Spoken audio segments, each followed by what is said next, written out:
Audiobook Academy. Book Summary. Tess of the Urbervilles. By Thomas Hardy. Tess of the Urbervilles, a pure woman faithfully presented, written by the English author Thomas Hardy in 1891. Prior to its official debut in 1892, the novel was serialized in the British illustrated weekly The Graphic. Upon its release, the book was hailed as a critical and commercial success. 6 years after it was first published, in 1897, a Broadway play based on the novel was produced. It was a huge hit, playing for a total of 5 years. In 1913, the play was made into a film starring Minnie Maddern-Fiske as Tess Urbervilles, who appeared in the play as well. Since then, the novel has been transferred to the theater 6 times, as well opera, film and television. The most recent adaptation was a film called The Maiden, released in 2013. Upon learning that her ancestors are of noble birth, little Tess Urbervilles, the protagonist of the tale, is sent to work for the matriarch of her family's line at a huge house in a nearby village. Alec d'Urberville, the son of the old noblewoman, falls in love with Tess while working in the house. Alec begins courting Tess and rapes her after he is unable to win her over. After the rape, Tess becomes his lover and finally flees to her parents' house. Soon after, Tess moves out of her parents' house to work in a dairy, where she meets Angel Clare, the son of a local minister. Tess immediately catches Angel's attention, and he regards her as a virginal virgin. Alec's connection with Tess is kept a secret until after Tess and Angel get married. The revelation angers Angel, and he decides to leave Tess for a year. When he does return, Tess will have no choice than to marry Alec in order to provide for her family's needs. There is a struggle between her and Alec when Angel returns, which ends with Tess stabbing him to death. At first she refuses to return to him. After fleeing the area, Tess and Angel are apprehended by authorities a few days later. In the time that followed, Tess pronounced her verdict and was promptly executed. On his way back to his native village of Marlett from the market, John Urbervilles bumps into an old clergyman. When Parson Tringham addresses John as Sir John, the peddler is taken by surprise. As an amateur historian, Tringham claims to have discovered that the Urbervilles are descended from an aristocratic family known as d'Urberville, and that he was able to find a municipal record to back this up. However, his noble origins are so old that they are essentially meaningless, and this drives him to immediately become quite full of himself and call for the services of a horse and carriage. Tess, the peddler's daughter, may be seen nearby having a good time with her pals on this May Day. When Tess sees her father riding by in a carriage, she defends him from the jeers of those surrounding her, despite her embarrassment. In order to keep her father safe, her friends have agreed to let her go to the village green where there will be dancing. Tess' character is briefly described in the book. At this point in her life, Tess Urbervilles was nothing more than a receptacle for the emotions she felt. Despite attending a local school, she had picked up some of the dialect's distinctive intonation, which can be roughly represented by the word and is one of the most complex utterances in human speech. It had taken a while for her pouted, deep crimson mouth to take on its final shape, and when she clenched her lips together after a phrase, her bottom lip would push her upper one upward. Her appearance was still influenced by the faces of her childhood. You could see her 12th year in her cheeks, her 9th shining from her eyes, and even her 5th flitting over the curves of her mouth from time to time as she walked today. Despite this, few people were aware of or even considered this. A few people, generally strangers, would stop and stare at her for a long time as they passed by, and wonder if they'd ever see her again, but to the vast majority of people, she was just a beautiful and scenic country girl as a matter of fact. Tess is dancing on the town green when she comes across 3 aristocratic brothers from a wealthy family. Angel Clare, one of the brothers, has a particular interest in dancing with Tess and her friends. One of the other girls besides Tess is asked to dance with him, and he chooses one of the other girls. After the dance is over, Angel wishes he had picked Tess instead. Joan, Tess's mother, awaits her when she arrives home. Joan tells her father that they are descended from aristocratic ancestors. She also lets Tess in on the fact that John has been diagnosed with a terrible and perhaps fatal cardiac disease. Astrologer Joan consults the book Complete Fortune Teller that she keeps outside of the home in superstition. When Tess inquires about her father's whereabouts, her mother replies that he's probably at Urbervilles, the local inn and tavern, toasting his newly discovered noble heritage. Joan departs for the airport to pick up her husband, but she does not return anytime soon. The narrator says that Joan's enjoyment of sitting with her husband in the pub is most likely due to the fact that it is the only time they get to spend together as a couple. Abraham, Tess's younger brother, is sent to Urbervilles by Tess to bring her parents back, but after some time, Tess finds that no one has returned. A discussion on who should tell Mrs. d'Urberville about the D'Urbervilles' relationship to her is taking place in the inn. Because Mrs. d'Urberville may opt to take Tess in as a ward, they determine that Tess should make the decision to do so as well. After Tess arrives, Abraham informs her of their parents' plans and they debate astronomy on the walk home. Abraham is told by Tess that their family is cursed since they dwell under a blighted star. Tess has a dream that night in which a gentlemanly suitor mocks her. Prince, the family's horse, was killed when the family's carriage collided with a postal cart, waking Tess from her dream. In the absence of the horse, Tess' father will no longer be able to pedal and their family's finances would be ruined. On that particular night, Mr. D'Urberville buried the horse and no one in his family is reprimanded or blamed for what happened. Mrs. d'Urberville's gorgeous, elegant mansion awaits Tess the following day. Swarthy skin, large lips, inadequately shaped, yet red and smooth, and above which was a well-groomed black mustache with curled tips are all descriptions given to Tess when she meets Alec, the son of Mrs. d'Urberville.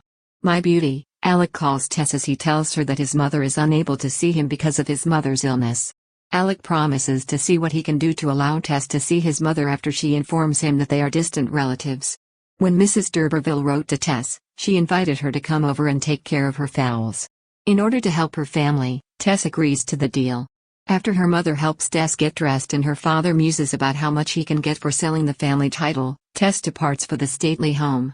When Alec shows up to pick up Tess, the D'Urbervilles begin to question their decision. Mrs. d'Urberville sobs in fear that Alec may exploit Tess. Alec speeds away from his estate, scaring Tess, who begs him to slow down. In order to keep her safe, he tells her to hold on to him, and Tess does so out of terror. In order to get him to slow down, Tess pleads with him once again, and he agrees only if she allows him to kiss her. He kisses the cheek that Tess offers him. She kisses him, but swiftly wipes it away with her handkerchief, making Alec furious.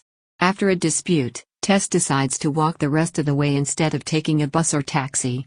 It is revealed that Mrs. d'Urberville, the elderly woman who lives in the house, is completely blind.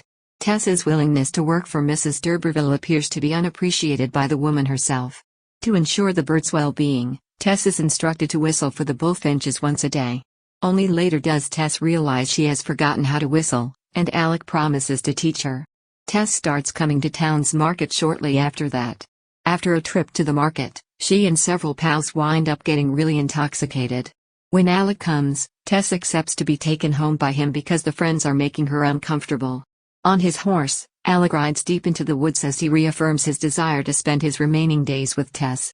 In the end, Alec and Tess become hopelessly lost in the gathering fog as they keep traveling deeper into the forest.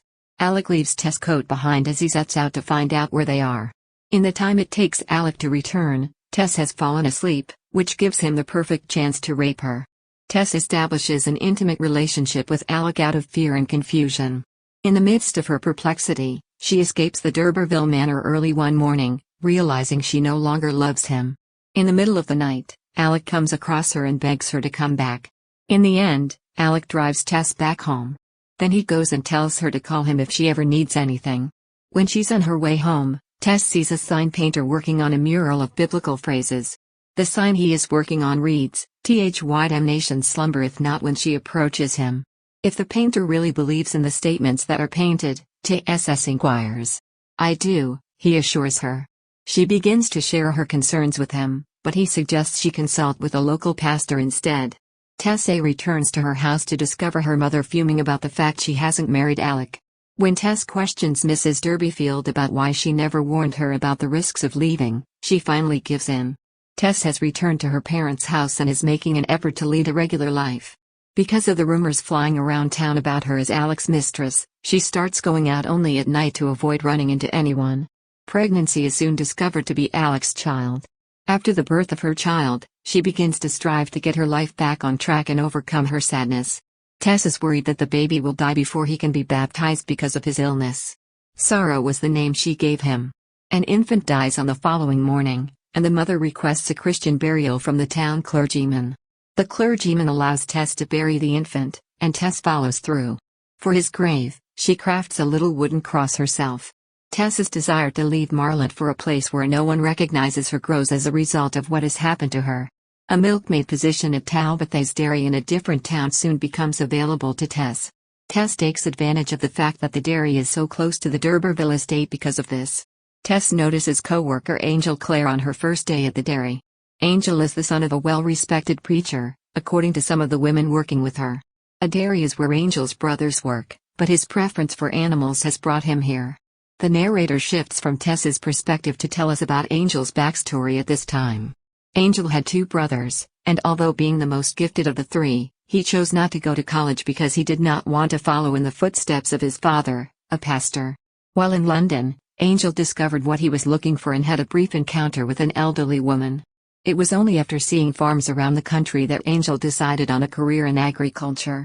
Farmers in the dairy have high regard for him at age 26. To catch her attention, Angel begins to look for ways to wow her with his beauty and purity. Tess and Angel take a walk in the grounds one night and have a private talk. Tess hesitates to share her background with him. It surprises Angel that someone her age has such bleak outlook on life. Tess asks why a well-educated man would choose to work as a farmer when Angel begins talking about his life. They begin to spend more and more time together over time. Angel sees Tess as a visionary essence of a lady and tries to call her Demeter and Artemis in an attempt to describe her. Tess wants him to just call her Tess because she doesn't recognize the names. In the dairy, people begin to discuss about Tess and Angel's relationship, and most believe they are in love. After a while, the other milkmaids begin to inquire as to whether or not they believe Tess will wed Angel. Tess explains that due to her past, she does not want a relationship of any kind. It appears that Angel is just interested in Tess, and he is not interested in any other milkmaid pals of hers that she may have. Even though she has no plans to marry Angel, Tess feels remorseful about how much of his time she's consuming. In the midst of milking cows, he tells her how much he loves her and they embrace. She knows she can't let things go any farther in a romantic manner with him, so she backs away. Angel, befuddled, chooses to see his family for a few days before returning to the dairy. As a result of his visit, Angel's father confides in him about his work ministering to the locals. As well as his distaste for old families, he tells Angel of his failure to win over a local guy named Alec d'Urberville to Christ. In the dairy, Tess is surprised to see Angel, who hugs her and makes an engagement proposal. In the next months, Angel tries to persuade Tess, but she refuses. Tess tries to persuade him that one of the other girls at the dairy would be a better alternative because she loves him too much to keep saying no. Tess tells Angel that she is linked to the D'Urbervilles while they are traveling near the D'Urberville land. This makes Angel happy since he believes that her noble ancestry will make her a more suitable match for his parents. Angel proposes to Tess, and she breaks down in tears as she tells him yes. Her mother tells her not to inform Angel about her relationship with Alec in a letter she writes to her. Tess finally gives in to Angel's demands in December of that year and agrees to leave the dairy with him. A man from the D'Urbervilles village tells Tess that she's lying about being a virgin as she and Angel are out shopping for wedding attire. An apology from the man leads to Angel's forgiveness and a financial gift. Tess wrote a confession about her past and slipped it under Angel's door that night, tortured with remorse. She wakes up the next morning to find Angel acting precisely the same toward her as he did the night before. Assuming he didn't see anything, Tess figures it was swept under the rug and isn't there anymore. Despite her best efforts, he interrupts her and tells her that the revelation will have to wait until after the wedding, which she accepts. Angel reveals to Tess about his relationship with the older women in London on the same day that they get married. The past with Alec is revealed by Tess. Angel is devastated by this news. To avoid further confrontations, he dashes out of the house begging her to pretend she made everything up. Following him, Tess begs his forgiveness and even offers to commit suicide in the hopes that he will be pleased. Angel instructs her to return to the residence. Tess ultimately asks Angel if he prefers that she return to her parents after a long period of silence. He orders her to leave. As the next day approaches, Angel returns Tess to Marlott, this time in silence. Then, he tells her that he will eventually forgive her, but that she should not contact him until he comes back for her. Upon learning that her daughter has confided in Angel, Tess' mom deems the young woman a fool. A few days later, Angel sends a letter stating that he intends to look for a property in the north. It is with the agreement of her parents that she leaves for him. Angel tells his parents he's going to Brazil without Tess, but they have no idea what he's really up to. He informs them that he'll see Tess in a year when he returns, to their disbelief. Mrs. Clare inquires about his relationship with Tess and suggests that he's found anything suspicious in her past, but Angel passionately denies it. Instead of finding a husband, Tess begins working at various dairies and struggles to make ends meet. He accuses her of promiscuity once more, and she feels compelled to flee once more in fear of him. It's as if Alec is haunting her at all times. To protect herself from smitten guys, Tess chooses to make herself appear unattractive. She gets rid of her eyebrows and dresses in shabby attire, which she wears with pride. In order to find out more about Angel, Tess heads to the house of Angel's relatives. When she arrives there, she overhears Angel's brother talking about his unhappy marriage and feels guilty. In the middle of her walk home, she hears Alec d'Urberville preaching a passionate sermon in a barn, and she peeks inside to see him in front of her. When Tess sees Alec, she runs away in terror. Unfortunately, he too spots her and chases after her, claiming that he must rescue her soul from the abyss. Reverend Claire has helped him find God, he tells her.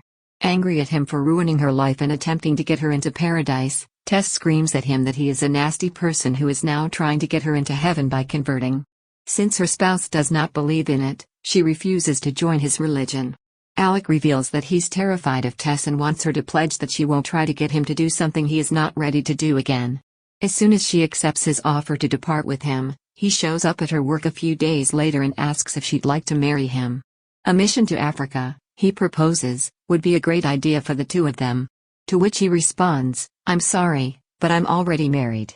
He comes up to her one more time the following year and says, "I'm sorry, I'm not any good anymore." That her spouse isn't doing enough for her, and he wants her to leave with him. As her genuine husband, he promises that he will return to Tess in the afternoon to take her home. Alec returns to pick up Tess when she leaves work for the day, as promised. He asks Tess to marry him again as he walks her home. Tess rejects once more, and that evening she writes a letter to Angel, pleading with him for assistance in fending off Alec's advances. Because of a conversation with an elderly guy in Brazil, Angel is ready to return to the United States and forgive Tess. Tess discovers that her mother is dying and her father is so ill that he is no longer able to do his job duties. Tess quits her job and returns to her family's house in order to take care of them. Then she stumbles into Alec again, and he helps her care the land. Alec storms out of the house after she refuses to marry him again. In the wake of the death of Tess' father, it dawns on Tess that her family will be forced out of their home. Tess is confronted once more by Alec, who is adamant that they move in with his family. Tess is tempted to say yes because she is so poor. However, she rejects him once more. Even though she has forgiven him, she confesses to herself that he has hurt her and writes him a letter claiming that she doesn't know whether she can ever trust him again. A cemetery becomes their temporary home once Tess and her family find out they cannot move into the apartment they had planned on. Alec is found resting on a tomb by Tess, who instructs him to get up and leave. After he's gone, Tess walks around the cemetery and contemplates how she's still alive after all these years. Tess's angry letter is waiting for Angel when he returns from Brazil. In his mind he begins to fear that she will not accept him. After his mother encourages him not to be alarmed about Tess, Angel tells his mother the truth about Tess's noble ancestry. In Marlet, Angel recuperates for a few days before sending a letter to Tess. In the following days or weeks, her mother writes to inform him that they've left Marlet and that Tess has left the family. Angel resolves to track down Tess and bring her back to him. To find out where Tess has gone, he goes to her mother's house, the Urbervilles. His wife is in Sandbourne, according to her. To find Mrs. Claire or Mrs. D'Urberville, Angel travels to Sandbourne. Unable to locate either, he learns that D'Urberville is staying at a nearby fancy hotel, where he eventually locates them. When Angel checks into the hotel, he discovers Tess there, decked out in designer duds in an opulent setting. It is Angel's hope that she will forgive him and embrace him as the person he is. Tess confesses to him that she had no choice but to marry Alec d'Urberville because he had left her penniless. In the meantime, Tess leaves the room and heads to her hotel room. It's as if Alec has lied to her about Angel's whereabouts, and she's furious. There is an altercation and hotel owner Mrs. Brooks witnesses the departure of hotel guest Tess. Mrs. Brooks subsequently discovers Alec dead on the bed in the room. Tess chases after Angel and catches up with him as he boards a train. She begs for his forgiveness and confesses to him that she killed Alec. Angel assumes she's hallucinating and reassures himself that he still loves her nevertheless. He offers to defend her once he knows she is serious. Waiting patiently for the commotion to calm down, Angel and TJ begin a leisurely walk. They soon find a derelict mansion and break in through a window. For the next 5 days, Tess and Angel stay in the house, but the caretaker discovers them and they are forced to flee again. As Tess's distress grows, she begs Angel to take care of her family even after she is gone. She wonders if he thinks they will see each other again after death and hopes that Angel would marry her oldest sister. Tess goes to sleep when Angel doesn't respond to her cries. A group of men closes in on them the following morning. After waking up, Tess notices that the men are there to support her. She thinks she's unworthy of Angel's affection. Angel and Tess's eldest sister, Liza, watches as a black flag is flown above the tower in the last chapter, which takes place in the future. Death was meted out to Tess. After a little pause, Angel and Liza link hands and walk away. Tess Durbeyfield, the novel's heroine and central figure. When we first meet Tess, she is a gorgeous but unyielding young woman living with her destitute family in the village of Marlet. Tess is a mature, level-headed young woman who is preoccupied with how she may best provide for and protect her family at any costs. As a result, the lack of strong parenting that Tess was brought up with had a significant impact on her throughout the narrative. After her father's horse is killed, Tess gets a job tending to the D'Urbervilles fowls in order to support her family. Tess initially rejects Alec's offer to be his mistress because she is a devout and conscientious young woman. The rape of Alec in the woods has a profound effect on Tess, who is unsure of what society expects of her and is compelled to initiate a relationship with Alec. A large part of the work is dedicated to Tess' struggle to overcome the psychological and emotional scars left by Alec's abuse of her. Even though she subsequently falls in love with Angel, she often thinks she doesn't deserve him because of her rough background and Alec's poisoning of her psyche. Tess has a sad personality throughout the tale. At the end of the tale, she accepts her arrest with the same stoicism and elegance with which she had faced many of the harshest difficulties of a woman's existence in her period. A man named Angel Clare is the husband of Tess Clare. A clergyman's son, Angel decided not to attend college to become a priest since he isn't sure whether or not God exists. While on a self-discovery trip, Angel chooses to pursue his dream of becoming a farmer and begins traveling the country, visiting various farms to learn about the trade. Angel is smitten with Tess from the minute he first meets her, and he rapidly comes to the conclusion that she is the most pure soul he has ever met. In his eyes, she is pure, which is why he is devastated to learn about her previous relationship with Alec. In the aftermath of discovering Tess's parents' house, Angel chooses to return her to them and depart the nation alone. After a year in Brazil, Angel has gained a deeper understanding of the country's farming culture. With an older man, he confides in him about his marital woes.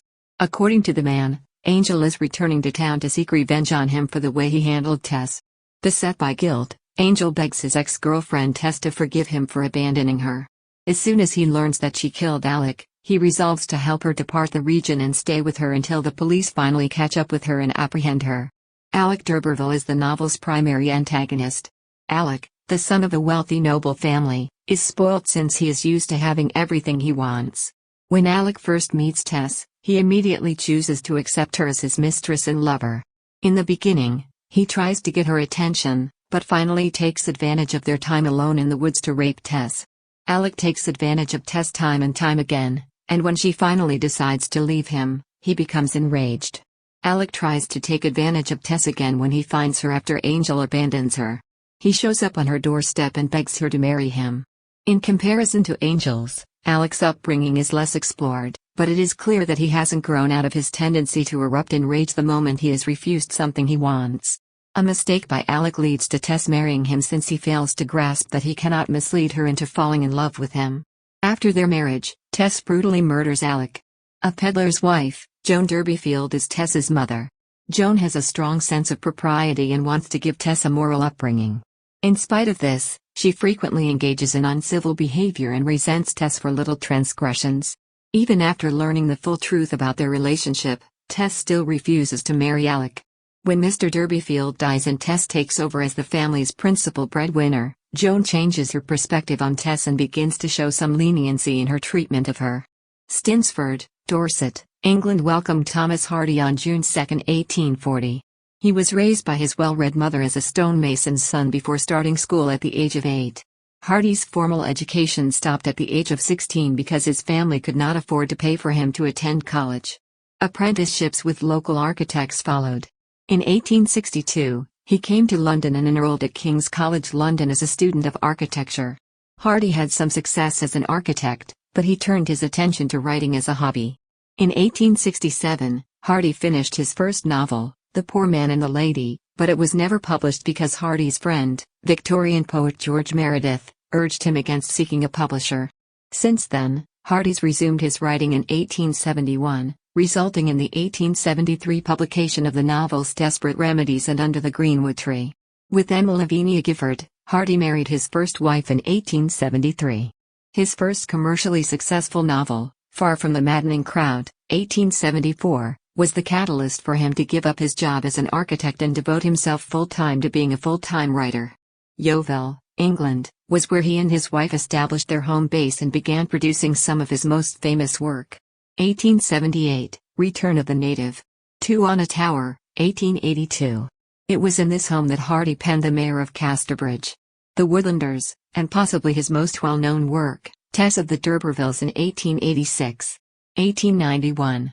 Hardy's racy novel Tess and a later, even more controversial novel, Jude the Obscure, 1895, which challenged society's notions on marriage and religion, began to receive criticism from the Victorian public. As a result of the release of Jude, Hardy's marriage to his wife, already difficult, became even more so. Jude was Hardy's last novel, and some historians believe he may have stopped writing novels because of the negative reaction to the novel.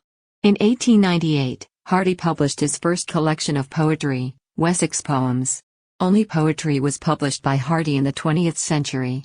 When Hardy was nominated for the Nobel Prize in Literature for the first time in 1910, he was given the Order of Merit. 11 more times he was nominated for this prestigious prize. His wife died in 1912, and as a tribute to her, Hardy made a trip to Cornwall, England, to retrace some of the sites they spent their courting. In 1914, Hardy married Florence Emily Dugdale, his secretary and someone 39 years his junior. He died of pleurisy at the house he built for his first wife in 1927, the same year he was struck down by the illness himself. Hardy wanted to be buried next to his first wife, which caused some controversy when he planned his burial. It wasn't an option for his family and friends, who wanted him to be laid to rest in the famous Poets' Corner in Westminster Abbey. They agreed to bury his heart at Stinsford, but his ashes were buried at Westminster as part of the agreement.